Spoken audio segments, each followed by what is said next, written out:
just some Week 18 non-playoff team business to cover. Arthur Blank didn't even give us time to rip Arthur Smith before he fired. I'll be the laugh. Right. Again, it's so swift. But no, it's people, and and their families involved. There are staff, there are assistant coaches, there are just a lot of their children. There are a lot of people whose lives are affected on what is known as Black Monday, when coaches and executives are fired. A lot of life change, a lot of sudden change, a lot of life events, as they say in human resources, right? A lot of stuff happening that real people and real families and lives are affected, and people have to deal with. So want to keep that in mind. But what was hilarious was Arthur Smith losing his mind at Dennis Allen. I mean, when Arthur Smith ran up on Dennis Allen, first of all, he looked like he wanted to throw hands, number one. Number two, it's like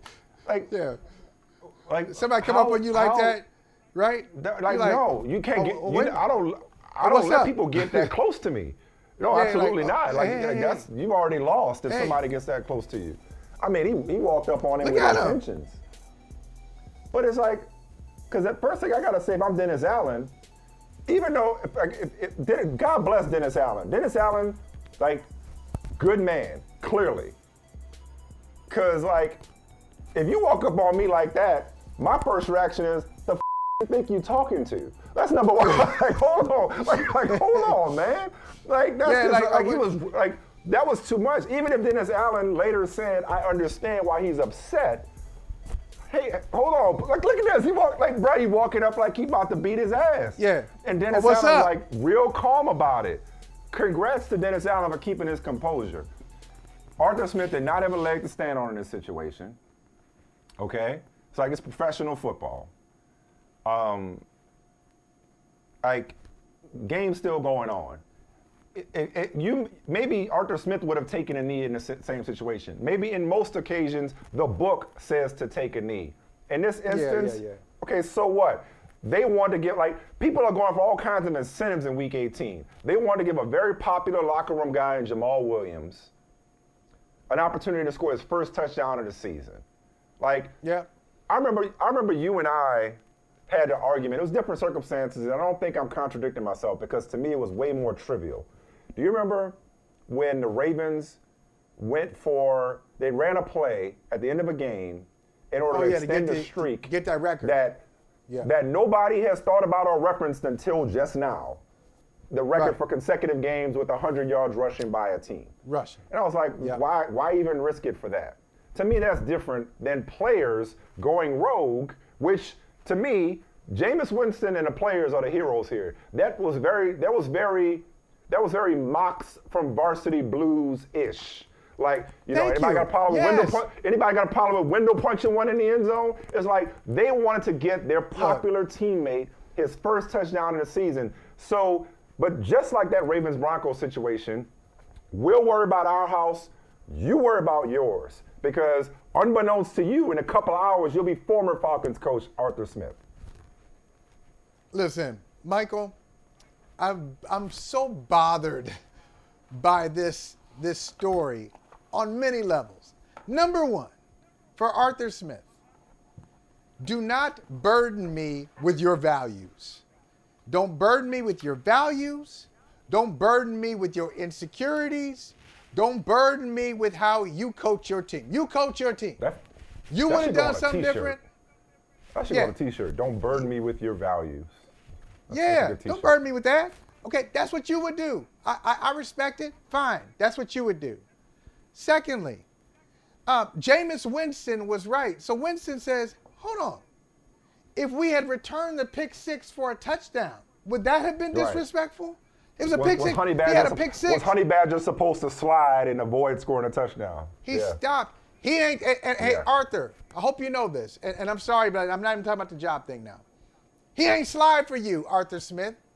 He ain't slide. He wasn't thinking about you when he slid. He was thinking about his teammate.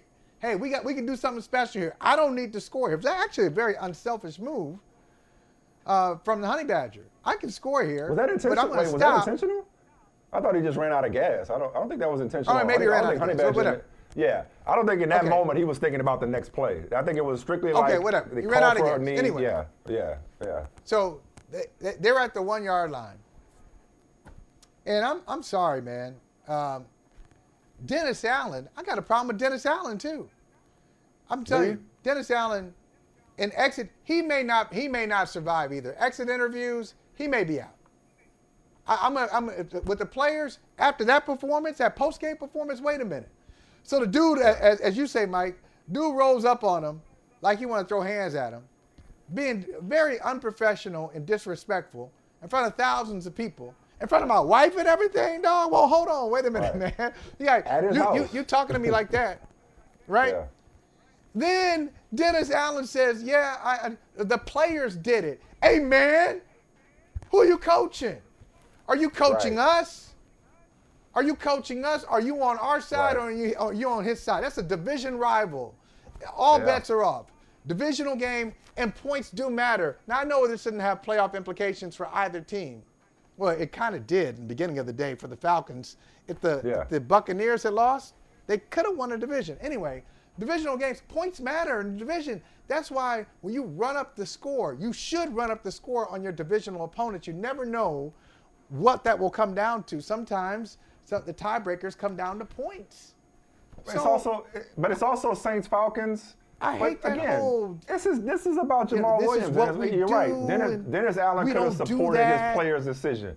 Been like, hey, or even if you want to have it both ways. Let's say you want to have it both ways. Let's say you want to like keep his standing in the coaching fraternity or whatever, and this is how, and keep his locker room and his team. And I don't know that he lost it, but it feels like there could be a disconnect. If he keeps his job, which he seems to be safe for a variety of reasons. There could be something. This could be one of those things that comes up down the road. You're right, like because it's coming up. Why not support the players? Players are talking. Why about not be like players are talking about it today? like, I guarantee you. Like we did something for a leader on our team to get him a touchdown. Why couldn't you get our back in that situation? Why are you siding with Arthur Smith versus us? But having said that, and Michael, Arthur Smith is no more. Quick question for you. Real quick question. Yeah. How you gonna do something for a fraternity where everybody's interim?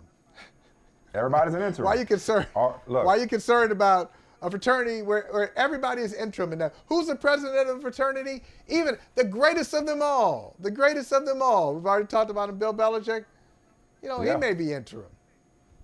So. Arthur Smith's the next coach.